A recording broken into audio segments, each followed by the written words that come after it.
Ipinagluluksa po ngayon ang pagpanaw ng social media personality at artist by status by Sparkle na si Emmanuel Atienza, anak ng ating kasama rito sa 24 oras na si Kuya Kim. Mensahe ng pamilya ni Eman, naway isabuhay ng bawat isa ang mga katangian ng compassion, courage, and a little kindness sa pang-araw-araw nating pamumuhay. At kasabay ng aming taus-pusong pakikiramay, atin pong balikan ang masasayang alaala na iniwan ni Eman Atienza.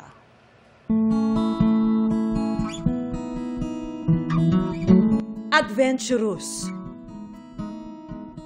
full of life, artistic at expressive. Ganyan nakilala ng marami ang social media personality at status by Sparkle artist na si Eman Atienza. So excited for this opportunity. Anak si Eman ng mga kilalang personalidad na sina Kapuso host and news personality Kuya Kim Atienza at Philippine Eagle Foundation President Felicia Hong Atienza. Apo siya ni dating Manila City Mayor Lito Atienza. Mahal kita, Lolo.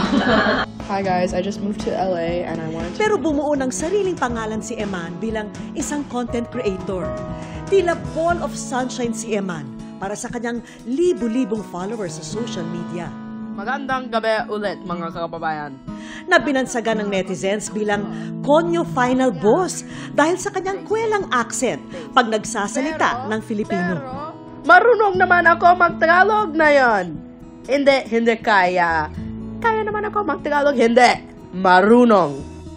Marami sa content ni Eman ay tungkol sa kanyang active lifestyle. Kabilang sa mga hilig niya ang calisthenics at rock at wall climbing.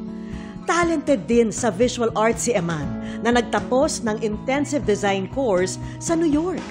Kita rin ang kanyang artistic side sa kanyang everyday OOTD na bahagi rin ng kanyang pagiging expressive. Vocal si Eman sa iba't ibang issue o kaya'y nagbibigay siya ng hot takes. I feel like this is a really hot take and I might get a lot of hate for this, but I just... Ang isa sa mga paksang pinaka-open siya ang tungkol sa kanyang mental health. You know, I was diagnosed with bipolar disorder in my mid-teens. This means that I'd have phases of extreme happiness called manic episodes and Nitong nakaraang buwan, nag-post siya sa kanyang IG broadcast channel na nag-social media break siya dahil nakakaramdam daw siya minsan ng anxiety kapag nagpo-post siya sa social media. Na ginagawa lang naman daw niya for fun at para i-express ang kanyang sarili. Bumalik din siya sa social media at ibinahagi ang kanyang buhay ngayon sa Amerika. Pero kanina, malungkot na ibinalita ng kanyang pamilya ang pagpanaw ni Eman sa edad na 19.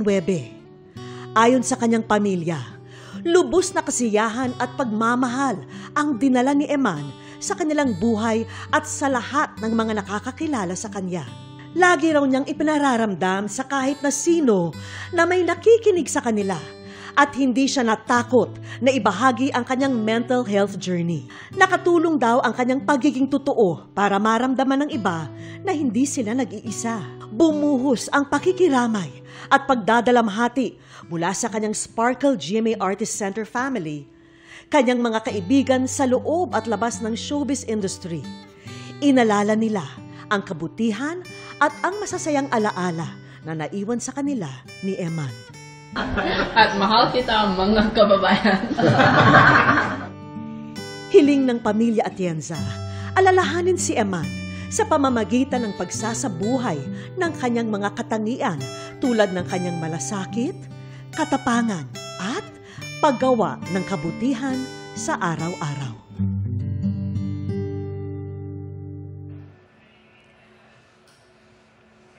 Sa ngalan po ng GMA Integrated News, lubos po kaming nakikiramay sa pamilya ni Eman Atienza.